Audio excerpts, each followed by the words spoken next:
This is where science and indigenous knowledge meet to produce medical products. AMIT specializes in health research that proves the effectiveness of traditional medicine in a language that skeptics and the scientists will approve of. The platform has built trust with communities even across the continent and believes communities are the living laboratories. We also make medicines to respond to old medicines and neglected diseases such as your malaria, your sleeping sicknesses. But our interest is on herbal medicines. That's really where we are working with traditional healers because they've got the knowledge on the use of herbal medicines, and we are here to add value in terms of the science so that these medicines can be available. These medicines can be produced, in large quantities. The university has worked on groundbreaking research that led to developing traditional medicine called Phela that boosts the immune system, disrupt growing of the bacteria. Initially used to assist HIV patients, the medicine was repurposed during COVID-19. However, the spike went down before the study was completed.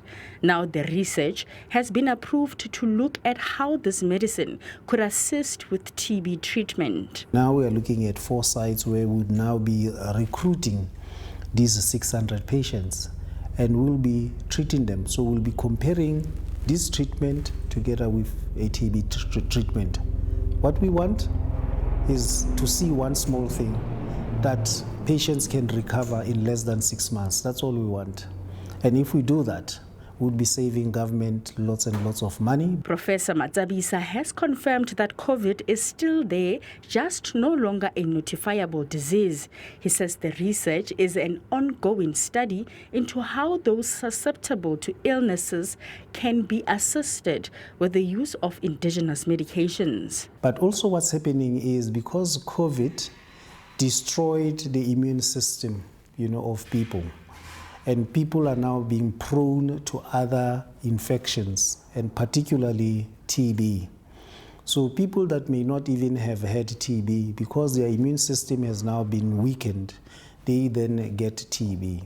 And that's what we now call long COVID, because these are the signs that come way, way after you have had your infection with COVID. Now we see a lot of people having TB that were not normally would not have TB. In February, the G20 group responsible for science and technology held their discussions at the University of the Free State, as it is considered one of the leading institutions focusing on indigenous knowledge. That has then brought us into the next stage where we have just been sort of now identified to create the BRICS Natural Medicines Institute. So we're hoping now we're going to become an institute of government, but also become a BRICS Natural Medicines Institute.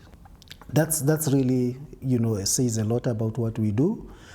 But also we do a lot of work with the World Health Organization. And over there, I think we are talking about a new strategy.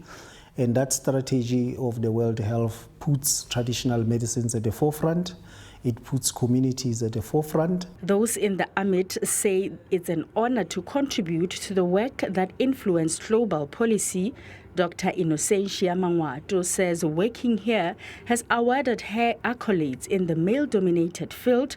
She has been in this platform for more than a decade. I've been with Prof throughout my entire postgraduate tenure up until such a time where I was actually absorbed into the system. The journey thus far has been interesting. It's been mind-boggling. It's been growing. It has impacted my life in a couple of ways. I was able to interact with key industry players.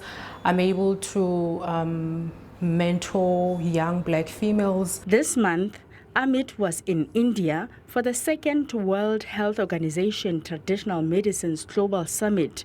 With the support of the University of the Free State, the platform has been granted permission to establish a pharmaceutical company.